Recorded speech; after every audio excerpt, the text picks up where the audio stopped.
I had so much gratitude just to be in that position because my whole career, I was really, I looked like I was 12 or like my whole time, like even in high school, right? Like I didn't get it. I was on JV as a junior, but like my identity was in That's basketball. So that was crazy. a big hit to my pride and everything.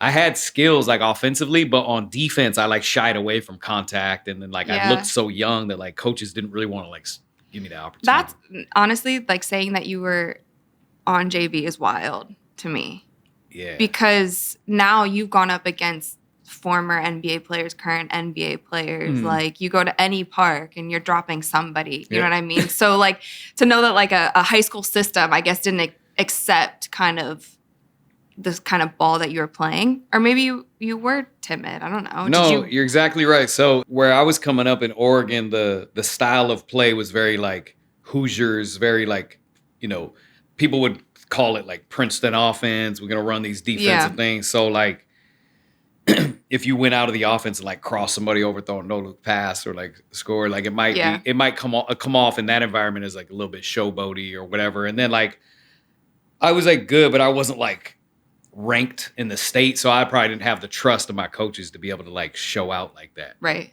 You know what I mean? So And then if you make a mistake doing a flashy move, like you'll get benched quicker than if you're just throwing a regular bounce pass and it goes out of bounds. You do a turnover or whatever, but you're that's throwing what it behind your back and it goes out of bounds. Your coach is like, get him out of here. that's what I always tell kids, like, because that whole and one era, everybody wanted to copy the moves, right? But you had We to, used to do it. My AAU team used to. yeah. I mean, I played like an and one when I was in high school, but like you have to earn the trust of your coach. Like, if you're gonna be flashy, you better be the starter. You know what I mean? Yeah. If you're gonna do that and not take away from what's going on, like you got to have the trust of like if your coach is gonna let you cross people over and throw no look passes, and then by the time I'm a senior, I go between the legs, and all this stuff. You know what I mean? But by the time I was a senior, I transferred to a smaller school and I had the trust of my coach to be able to do it. So it was more like seamless.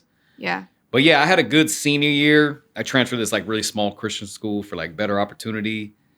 But then again, like no college offers. So Yeah. you gave up your college eligibility to play with and one because Yeah, because I wasn't going anywhere. And then my parents supported it, like to my surprise at that yeah. time. But they had invested so much into my dream. Like I wouldn't do what I do today without my parents' support. Like they put me in AAU. Went to all clinics and camps. I always had like nice shoes. I had a personal trainer by the time I was in fourth grade that I worked with all the way up until, Yeah.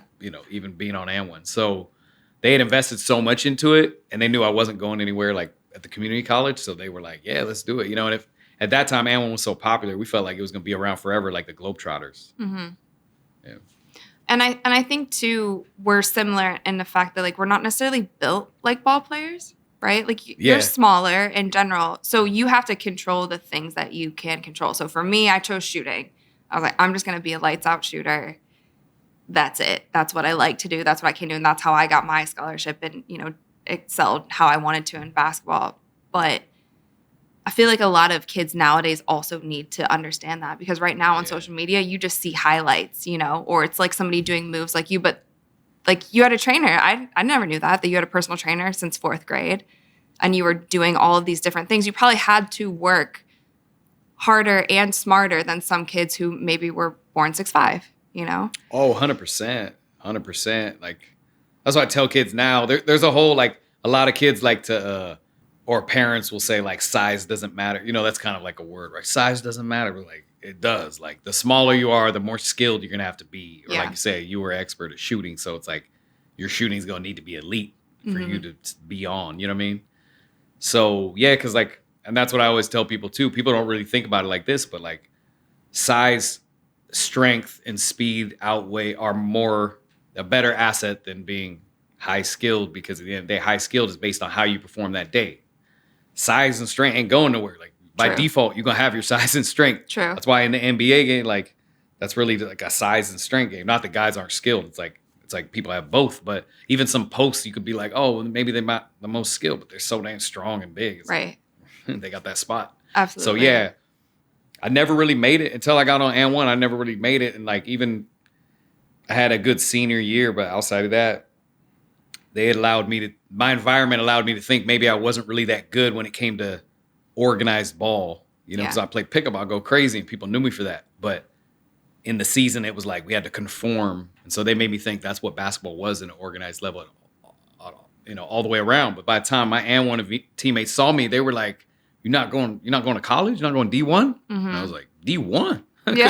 I got cut from 3 JUCOs, and Right. I only played community college ball because my dad was a jeweler. He owned a jewelry store for years, so he was selling jewelry to the head coach. Oh my gosh. And he persuaded him to give me an opportunity, give me No a shot. way. And that's the only reason. The guy was gracious enough to like let me have a tryout. Right. And he saw I had some skills, but he allowed me to like redshirt.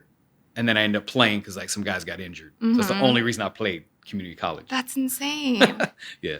And then I don't think anybody, if you told them on the street, like I had to like ask my way into playing at a community college, they'd be like, shut up, Grayson. You know what I mean? Yeah. Like, yeah, right. What's up, guys? It's Rachel DeMita. Thank you so much for watching Courtside Club. Make sure that you like, rate, and subscribe to ESPN's YouTube channel and wherever you listen to your podcast. We have new episodes coming to you guys every single week, so stay tuned for that, and I'll see you soon.